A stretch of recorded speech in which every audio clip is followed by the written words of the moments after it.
કચ્છ અને માંડવીમાં મેઘરાજાએ તોફાની ઇનિંગ કરી છે। મુદ્રા અને અબડાસામાં ભારે વરસાદના કારણે થઈને સ્થિતિ વણસી છે।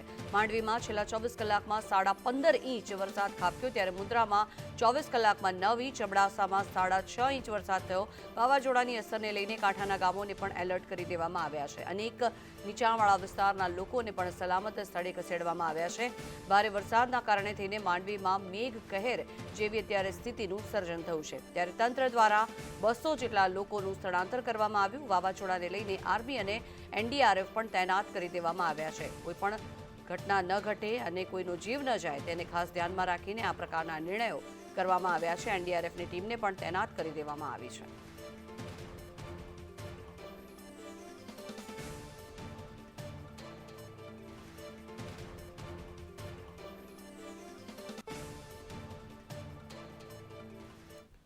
તો જે રીતે સતત અહીંયા વરસાદે તોફાની બેટિંગ કરી છે, આપણી સાથે કલેક્ટર જોડાઈ ગયા છે અમિત અરોડા। જી અમિતજી, સ્વાગત છે આપનું સંદેશ ન્યૂઝમાં। સૌપ્રથમ આપને પૂછવા માંગીશ કે જે રીતે હવે આ વાવાઝોડાની અસર વર્તાશે તે પ્રકારની સંભાવનાઓ વ્યક્ત કરવામાં આવી છે, તેનાથી બચવા માટે કયા કયા ખાસ પગલાં ભરવામાં આવશે? જી, પહેલા તો રાતથી જ્યારથી અમને ખબર પડી કે જ્યારે આ જે ડીપ ડિપ્રેશન છે જ્યારે કોસ્ટ એરિયાને હિટ કરશે સવારે 5:30 થી 6 ની વચ્ચે જે રીતનું મોસમ ફોરકાસ્ટ હતું, અને ત્યારે જ્યારે કોસ્ટની નજીક પહોંચશે તો એનર્જી ગેધર કરશે, એટલે પાથ પ્રમાણે જે અમારા મેઇન તાલુકા છે જે એફેક્ટ થવાના છે, એમાં ખાસ કરીને અબડાસા અને લખપત, એમાં જેટલા લોકો માંડવી ત્રણેય તાલુકાના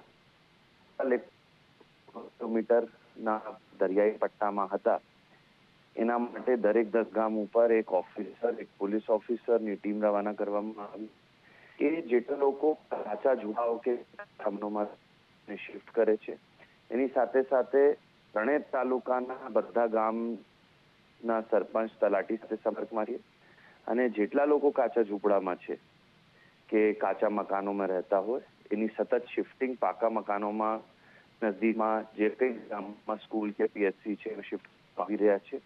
ઘણી જગ્યાઓ ગઈ દિવસમાં જે ખૂબ ભારે વરસાદ પડી છે એમાં બંધ છે, તો બીજી જે એક્સેસિબલ બિલ્ડિંગ છે એમાં ગામની વાડી હોય એમાં અમે ટેમ્પરરી આ 10 થી 12 કલાક જ્યાર સુધી આ લેન્ડફોલનો ટાઈમ છે એના માટે શિફ્ટ કરી રહ્યા છે। તમામ પ્રકારની સગવડ બધી જગ્યા કરવામાં આવેલી છે। ટીમ્સ ખૂબ એક્ટિવ છે અને લોકોનો પણ ખૂબ સહકાર મળી રહ્યો છે।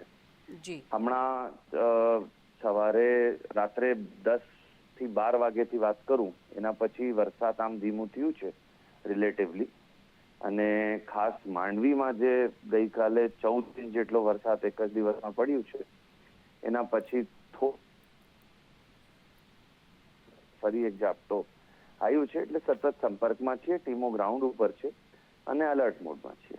જી, આભાર અમિતજી સંદેશ ન્યૂઝ સાથે જોડાવા બદલ। અને ખાસ કરીને જે વાવાઝોડાની સંભાવનાઓ વ્યક્ત કરવામાં આવી છે તેની સામે આ રીતના પગલાં ભરવા બદલ। તો માંડવીમાં છેલ્લા 24 કલાકમાં 15.5 ઇંચ વરસાદ અત્યાર સુધીમાં થયો છે, અને હજી પણ આગામી સમયમાં મેઘરાજા મન મૂકીને વરસે તેવી સંભાવનાઓ વ્યક્ત કરવામાં આવી છે, સાથે જ વાવાઝોડાનો પણ કહેર છે।